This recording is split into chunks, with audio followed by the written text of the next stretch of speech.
오직 하나님의 영광을 위하여 사는 것이 하나님이 우리를 불러주신 목적이고 또 우리가 이 땅을 사는 이유와 목적이 된다고 했습니다. 그렇다면 우리가 무엇으로 하나님께 영광을 돌리는가? 이 질문으로 먼저 시작을 하겠습니다. 우리에게 무엇이 있어야 우리 아버지께 참으로 영광을 돌릴 수 있겠는가? 우리에게 무엇이 있어야 됩니까? 믿음이 있어야 된다는 것입니다. 믿음으로 영광을 돌리라. 오늘 제목이에요. 이 말씀 한번 보실까요? 여러분 히브리서 11장 6절 말씀 읽겠습니다. 믿음이 없이는 하나님을 기쁘시게 하지 못하나니 하나님께 나아가는 자는 반드시 그가 계신 것과 또한 그가 자기를 찾는 자들에게 상 주시는 이심을 믿어야 할지니라. 아멘. 믿음이 없이는 하나님을 기쁘시게 할 수가 없다 말씀하십니다. 무엇을 믿습니까? 하나님께 나아가는 자는, 하나님을 예배하는 자는, 하나님이 선택하신 자는 반드시 그가 계신 것을 믿어야 할지니라는 것이에요. 하나님이 계십니다. 하나님이 살아계시고 지금 우리와 함께 하심을 믿는 것이에요. 그리고 자기를 찾는 자들에게 상 주시고 구원을 주시는 하나님이심을 믿어야 할지니라 하는 것입니다. 성도란 믿는 자를 말하는 것입니다. 하나님을 믿고 예수님을 믿는 것이에요. 그 믿음은 진정한 믿음이 되어야 합니다. 내가 생각하는 나의 믿음이 아니라 하나님이 인정하시는 그 믿음이 하나님을 기쁘시게 하고 하나님을 영화롭게 하는 믿음이 되는 것입니다. 오늘은 그 진정한 믿음에 관한 이야기입니다. 예수님께서 가버나움 갈릴리 바닷가에 있는 한 배 위에서 육지에 모여있는 무리들에게 하루 종일 말씀을 전하셨어요. 그리고 이제 해가 져서 어두워질 때가 될 즈음에 우리가 저편으로 건너가자 예수님 말씀하십니다. 그 건너편에는 대가볼리 거러사 지방이 있는데 거기에는 주로 헬라인들이 살고 있는 이방인들의 지역입니다.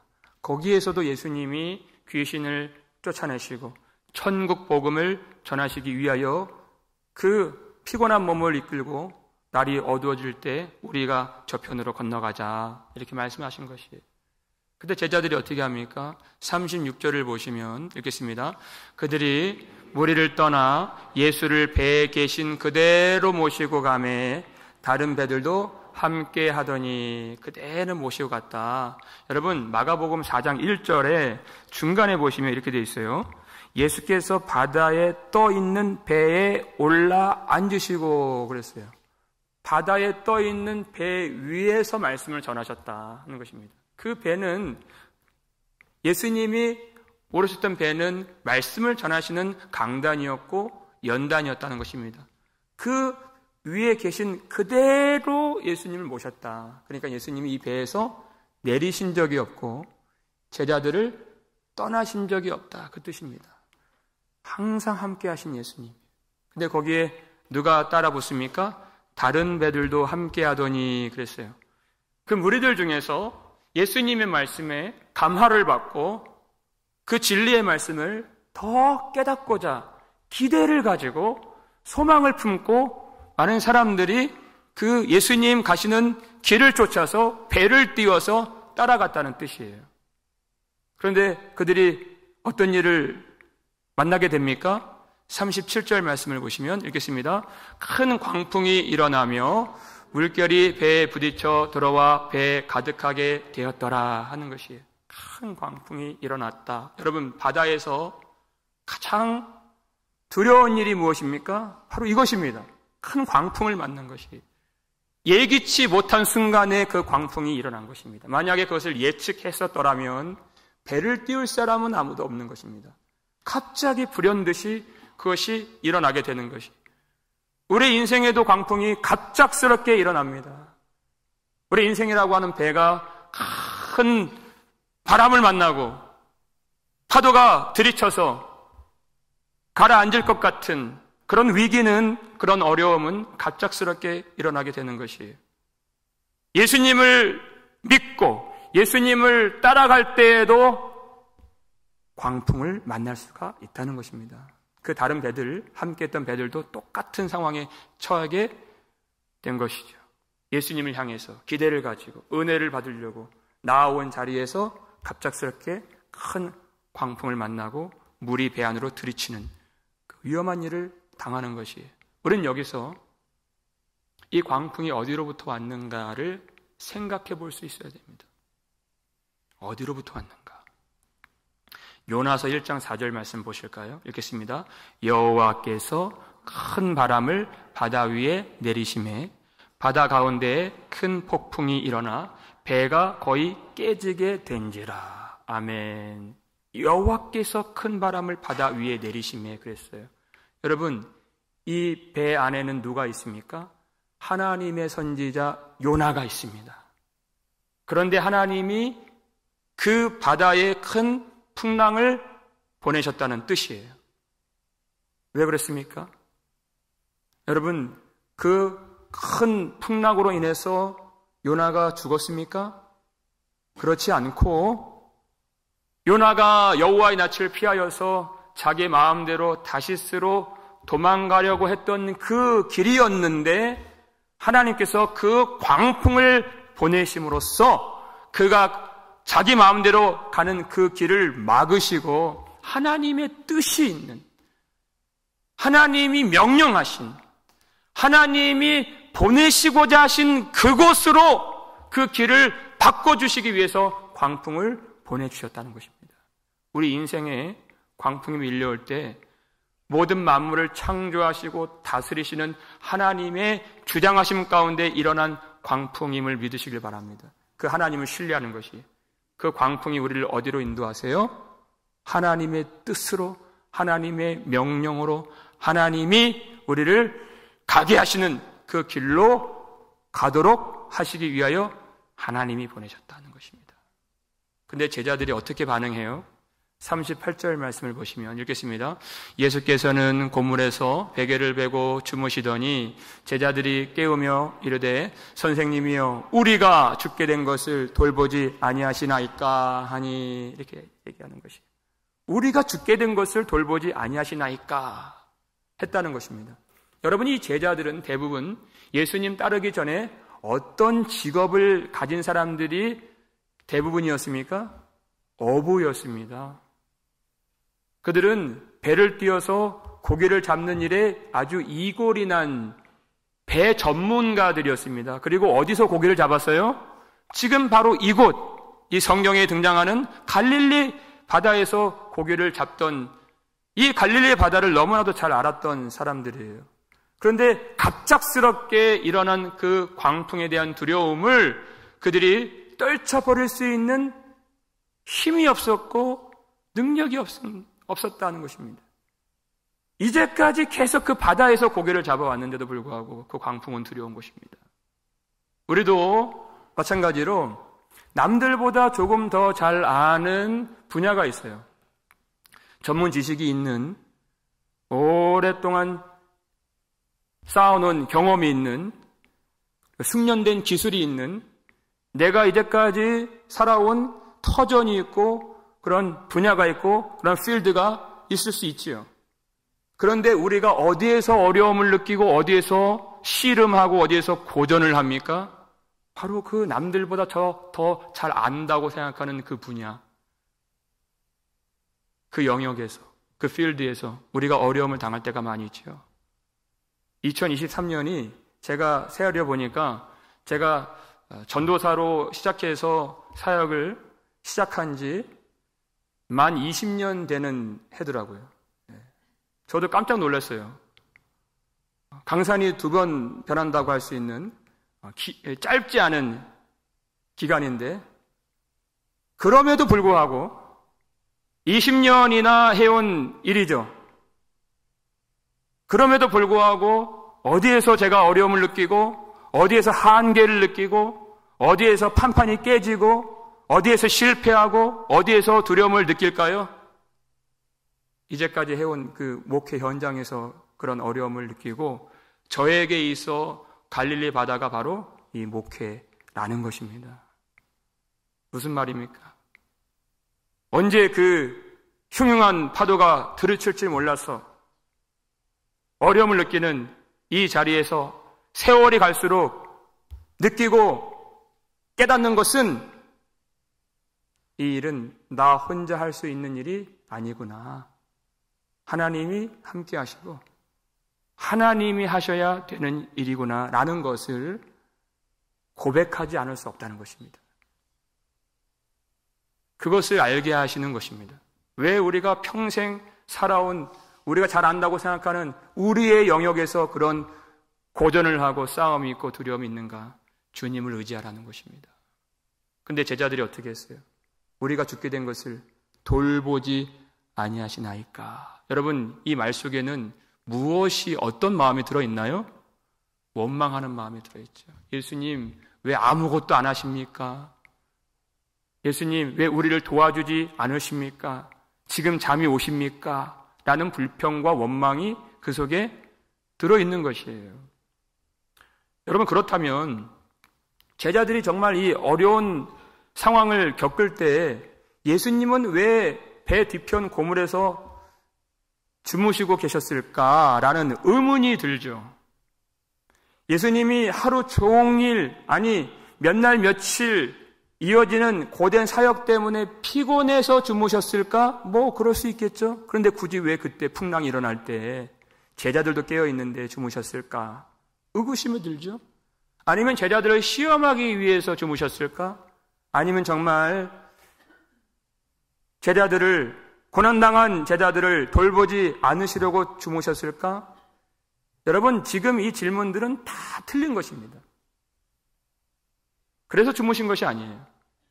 여러분, 이 말씀은 하나님의 말씀이여 성경인 것을 우리가 기억을 해야 됩니다. 하나님의 말씀 성경은 무엇이냐? 하나님이 누구이신가를 우리에게 가르쳐 주는 것이에요. 예수님이 누구이신가를 우리에게 가르쳐 주는, 그래서 믿음을 주려고 쓰여진 것이 성경이다 하는 것이에요. 마태복음 12장 38절을 보게 되면 서기관들하고 바리새인들이 예수님께 나와서 우리에게 표적을 보여주기를 원하나이다 이렇게 얘기를 했어요. 당신이 하나님의 아들인 증거를, 볼 수 있는 증거를 제시해 달라는 것입니다. 여러분, 이것이 믿음이 있는 것인가요? 믿음이 없는 것인가요? 예수님을 보고서 하나님을 보지 못하고 하나님의 영광을 보지 못하고 다른 증거를 보여달라는 것이 믿음이 없는 것이죠. 하나님이 나를 사랑하시는 증거를 보여달라는 것이, 예수 그리스도 십자가를 보지 않고 여러분, 무엇으로 우리가 하나님의 사랑의 증거를 볼 수 있겠습니까? 그건 믿음이 없는 것이에요. 그러니까 예수님 뭐라고 대답하시냐면, 이 악하고 음란한 세대가 표적을 구하니 요나의 표적 외에는 보일 표적이 없느니라 이렇게 말씀하셨어요. 믿음이 없다. 그들에게는 요나의 표적밖에 보일 것이 없다 하신 것입니다. 그 요나의 표적의 내용이 무엇입니까? 마태복음 12장 40절을 보시면 읽겠습니다. 요나가 밤낮 사흘 동안 큰 물고기 뱃속에 있었던 것 같이 인자도 밤낮 사흘 동안 땅속에 있으리라. 이게 요나의 표적의 내용인 것이에요. 요나가 결국 바다에 빠지게 되죠. 그런데 하나님이 예비하신 큰 물고기 뱃속에 그가 삼켜지게 됩니다. 며칠 동안 물고기 뱃속에 있었어요? 사흘. 그렇죠. 그동안 있었어요. 여러분, 물고기 뱃속에서 사흘 동안 있었다는 것은 마치 무엇과 같습니까? 죽음과 같은 것이에요. 그런데 물고기가 사흘이 지나고 요나를 토해버리죠. 그리고 나서 물고기 뱃속에서 죽음 같은 경험 속에서 하나님께 매달리고 기도했던 내용이 요나서 2장이잖아요. 회개하잖아요. 그래 감사해요. 그리고 요나가 어디로 갑니까? 하나님의 뜻이 있는, 그가 처음 가고자 하지 않았던 니느웨 성으로 들어가서 복음을 전하여서 그 성이 회개하고 하나님의 은총을 받도록 쓰임을 받았다는 내용이에요. 그런데 그것과 같이 예수님이 십자가에서 죽임을 당하시고 사흘 만에 부활하셔서 많은 사람들의 복음의 빛이 되어서 많은 사람들로 하여금 하나님께로 돌아오게 하신 구원의 주님이 되신다. 그런데 예수님이 십자가에서 왜 죽으셨어요? 악하고 음란한 세대에 예수님을 믿지 않고 영접하지 않는 믿음이 없는 사람들 때문에 예수님이 십자가에서 죽으셨다는 것입니다. 우리의 불신앙 때문에, 우리의 거역함 때문에, 우리의 불순종 때문에 예수님이 십자가에서 죽으셨고, 그리고 사흘 후에 부활하심으로 복음의 빛을 비추어서 우리를 하나님께로 인도해 주신 구원의 주님이 되신다 하는 것이에요. 그런데 왜 갑자기 이 바다의 풍랑의 이야기에서 십자가와 부활의 이야기로 빠지게 되었는가? 요나가 탄 그 배에 하나님이 광풍을 보내셔서 그 배 안에 있는 선원들이 다 두려워했다고 그랬어요. 그런데 그때 요나가 무엇을 하고 있었는가를 성경이 정확하게 우리에게 가르쳐주고 있죠. 요나서 1장 5절을 보시면 뒷부분에 이렇게 되어 있습니다. 그러나 요나는 배 밑층에 내려가서 누워 깊이 잠이 든지라 하는 것이에요. 예수님이 왜 배 고물에서 그 밑창에서 잠이 드셨는가? 요나의 표적을 이 땅에 주신다고 그랬어요. 요나를 통해서 예수님이 계시되시고, 하나님은 모세를 통해서 예수님이 어떤 분이신가, 그리고 엘리야를 통해서 예수님이 어떤 분이신가, 그리고 요나를 통해서도 예수님이 어떤 분이신가를 계시하시고, 예수님이 요나보다 크신 메시아이심을 우리에게 가르쳐 주신 것입니다. 요나가 물고기 뱃속에서 3일 동안 있다가 토해져서 하나님의 뜻대로 하나님의 영광을 돌린 것처럼 예수님이 죽으시고 부활하심으로써 그 빛을 쫓아서 많은 사람들이 부활의 소망을 갖고 하나님 앞으로 나오게 되는, 죽으셨다가 다시 살아나신 주님께서 우리 죽은 영혼을 살리신 생명의 주가 되신다 하는 것이에요. 제자들이 뭐라고 한탄하고 원망했습니까? 우리가 죽게 된 것을 돌보지 아니하시나이까라고 했지만 그것은 잘못된 말이라는 것입니다. 예수님은 우리의 죽음을 돌보지 않으시는, 무관심하고 방관하시는 그런 분이 아니시라, 우리가 생각하지도 못할 방법으로 우리를 구원하시는 생명의 주가 되신다는 것이, 어떻게 우리가 십자가를 고안하고 부활을 생각해낼 수가 있겠습니까? 우리는 도무지 생각할 수가 없어요. 하나님 앞에 영원히 죽을 수밖에 없는 우리를 위하여 예수님이 우리 대신 십자가에서 죽으시고, 그리고 사흘 후에 부활하심으로써 하나님 앞에 영원히 살며 찬양할 수 있는 생명을 주시는, 지금도 살아계시는 생명의 주가 바로 예수 그리스도다 하는 것을 우리에게 가르쳐 주시는 것입니다. 제자들의 진정한 시험은 예수님이 누구이신지 알지 못하는 그것이었습니다. 예수님을 알지 못하는 무지의 풍랑과 예수님을 믿지 못한 의심의 파도가 그들에게 진정한 시험이었다 하는 것입니다. 여러분, 이 바다의 풍랑이 예수님 앞에서 얼마나 무력합니까? 얼마나 힘이 없습니까? 예수님이 금방 일어나서 39절 보니까 그 바다를 꾸짖으셨습니다. 잠잠하라, 고요하라 그랬어요. 그럼 어떻게 돼요? 그 바다가 그대로 잔잔해지고 아주 잔잔해지더라. 순종할 수밖에 없는 것이에요. 예수님께서 한 영혼을 휘두르고 있는 귀신 앞에서도 예수님이 호령하시고 꾸짖으세요. 잠잠하라, 그에게서 나오라. 그럼 귀신이 어떻게 합니까? 귀신이 그에게서 나오는도다. 이렇게 되는 것이에요. 이 바다처럼 이 파도가, 바람이 주님의 명령을 듣고 주님께 순종하여서 아주 잔잔하여지더라 하는 것처럼, 여러분, 이 땅의 모든 만물이 다 하나님이 지으셨고 하나님이 통치하시는데, 모든 피조물이 다 하나님의 말씀에 순종하지 인간처럼 불순종하는 존재는 없다는 것입니다. 파도 보고 일어나라 그럼 파도가 일어나요. 하나님이 경계를 지으신 대로 거기까지만 밀려와라 그러면 그 선을 그대로 지키는 것이 피조물입니다. 파도예요.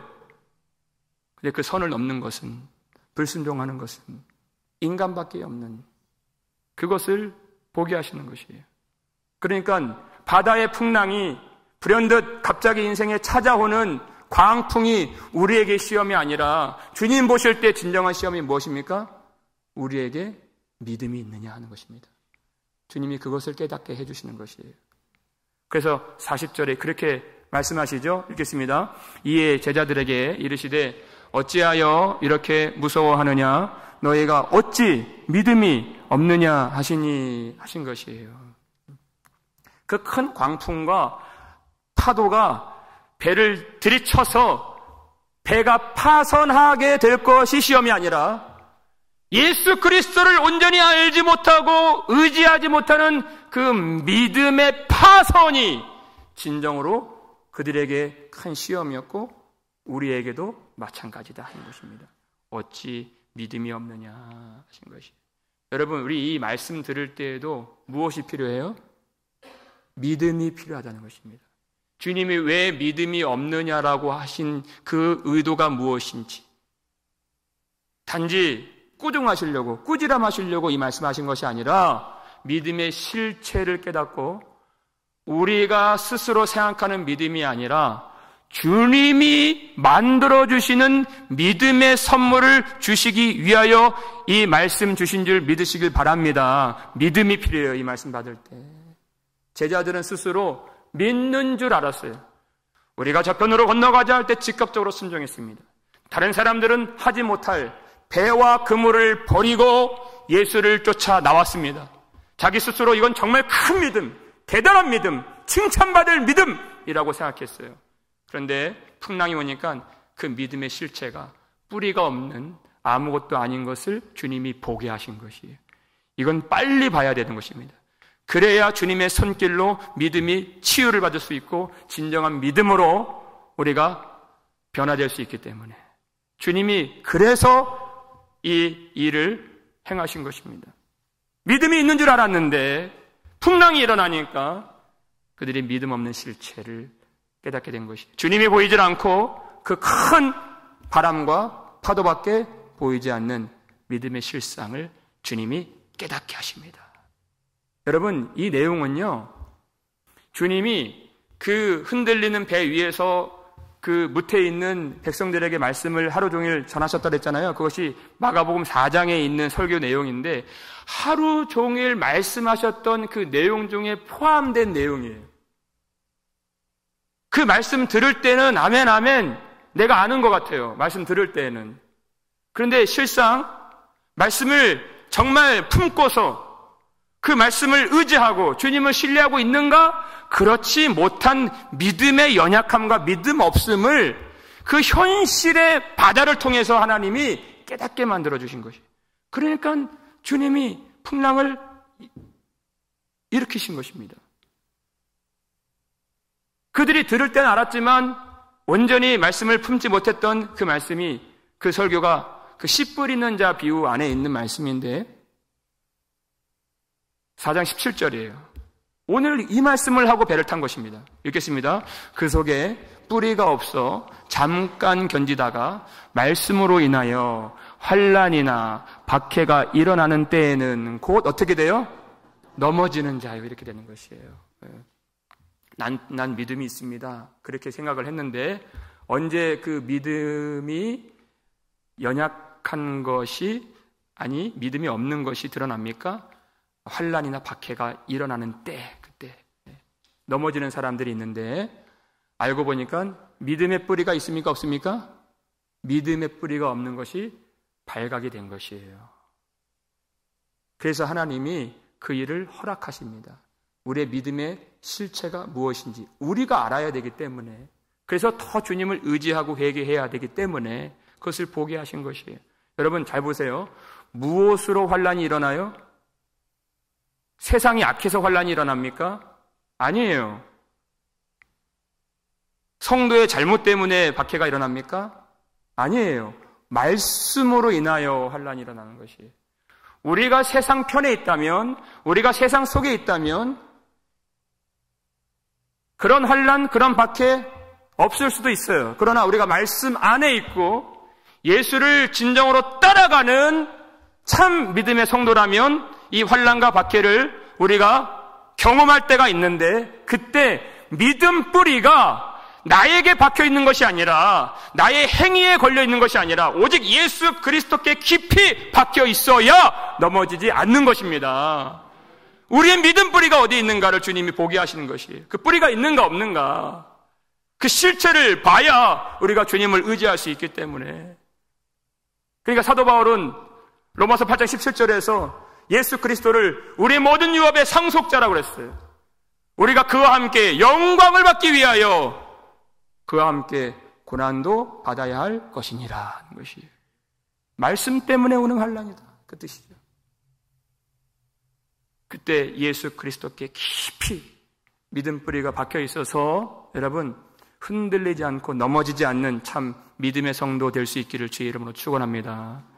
그 믿음은요, 하나님이 만들어주신 것이에요.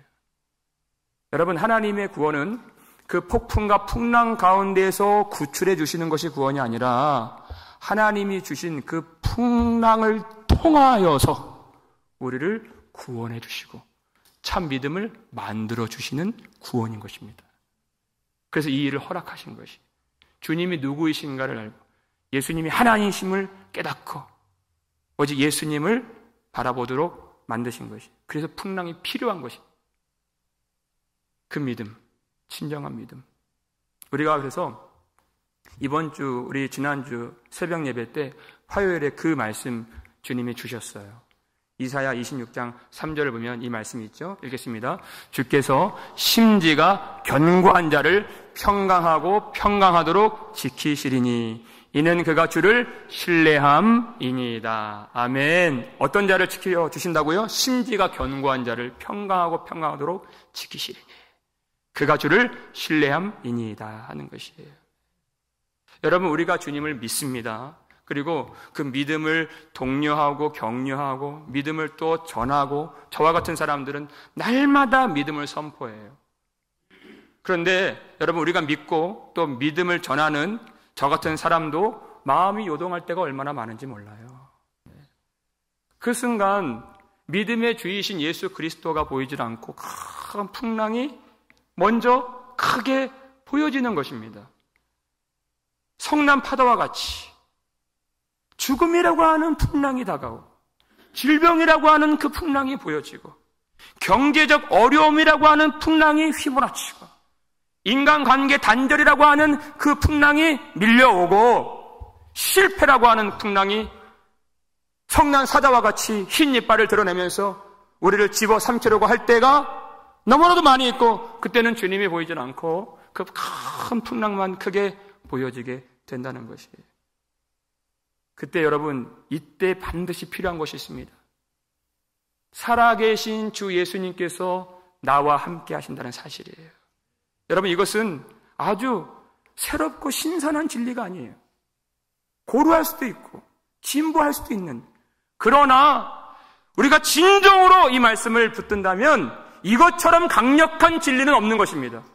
살아계신 주님이 지금 나와 함께 하신다는 사실을, 주님이 계신 것을 믿어야 할지니라 하셨어요.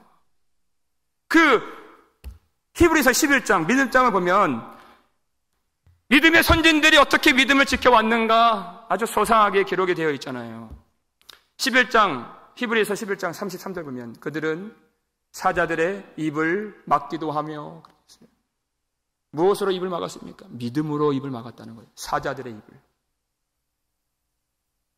다리오 왕 시대 때 다리오 왕 외 어떤 사람이나 신에게 엎드려 절하고 기도하면 사자골에 던져질 것을 왕이 허락을 하고 왕의 조서에 왕이 도장을 찍었습니다.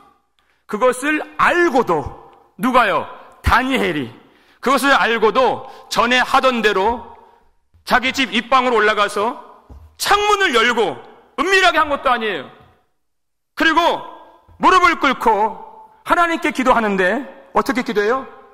그가 하나님께 기도하며 하나님께 감사하였더라 하는 것이에요. 하나님, 주님을 믿는 우리에게 이와 같은, 왜 성난 사자와 같은 풍랑을 우리에게 주십니까? 우리가 죽게 된 것을 돌보지 아니하시나이까? 라고 하지 않고 그 시험 중에서 살아계신 하나님이 나와 함께 하심을 믿기 때문에 창문을 열고 시련 가운데 원망과 불평하지 아니하고 하나님께 기도할 때 감사했던 것입니다. 그랬더니 어떻게 돼요? 그 믿음으로 사자굴에 던져졌는데 그 믿음을 통하여 하나님이 사자들의 입을 막으셨다는 것이에요. 이것이 믿음입니다. 히브리서 11장 37절 보니까 37절에 돌로 치는 것과 믿음의 선진들이 받은 일들이에요. 실제 역사적으로 톱으로 켜는 것과 시험과 칼로 죽임을 당하고 양과 염소의 가죽을 입고 유리하며 궁핍과 환난과 학대를 받았으니 그 다음에 이런 사람은 세상이 감당하지 못하느니라. 세상이 그들을 담아낼 수가 없는, 세상 속에 속한 자가 아니라 그들은, 믿음의 사람들은 하늘에 속한 사람들이요, 지금도 살아계시는 하나님 안에 거한 믿음의 거룩한 성도들이기 때문에 그 믿음으로 하나님이 그들을 데리고 올라가시고 그 믿음으로 세상을 이기게 하시고 그 믿음으로 하나님이 영광을 받으신 것입니다. 그 믿음이 우리를 어떤 환경에서도 흔들리지 않도록 지켜주고 하나님이 인생의 풍랑을 통하여서 만들어주신 그 믿음이 우리로 하여금 하나님께 영광을 돌리도록 하는 것입니다. 여러분이 마지막으로 이 말씀이에요. 시편 62편 6절 말씀 우리 함께 읽겠습니다. 오직 그만이 나의 반석이시요 나의 구원이시요 나의 요새이시니 내가 흔들리지 아니하리로다. 아멘. 그 큰 인생에 풍랑들이 보이지 아니하고 밀려오고 끊임없이 내게 닥쳐오는 그 파도가 보이지 아니하고 오직 나의 반석이시고 나의 구원이시고 나의 요새이시며 나의 성곽이 되어주시는 여호와 하나님 살아계신 주님을 볼 때 내가 흔들리지 아니하리로다 하는 것입니다. 그 믿음은 내가 이제까지 헌신하고 살아온 나의 행위로부터 오는 것이 아니라 하늘에 있는 주님이 우리에게 내려주시고 주님이 만들어주시고 인생의 풍랑들을 통하여서 우리에게 만들어주신 그 주님이 주신 믿음인 줄 믿으시길 바랍니다, 여러분. 그 믿음이 있어서 우리 인생 가운데, 우리 삶 속에서 파도가 솟구쳐서 뛰놀지라도 산이 흔들릴지라도 믿음으로 잠잠히 주님 바라보면서 주님을 기뻐하며 주님께 감사하면서 믿음으로 영광을 돌리며 파도를 없이 해 주심이 아니라 그 파도를 통하여 풍랑을 통하여서 믿음을 주시는 우리 하나님을 전적으로 신뢰하는 우리의 믿음, 우리의 삶, 우리 교회가 될 수 있기를 주의 이름으로 축원합니다.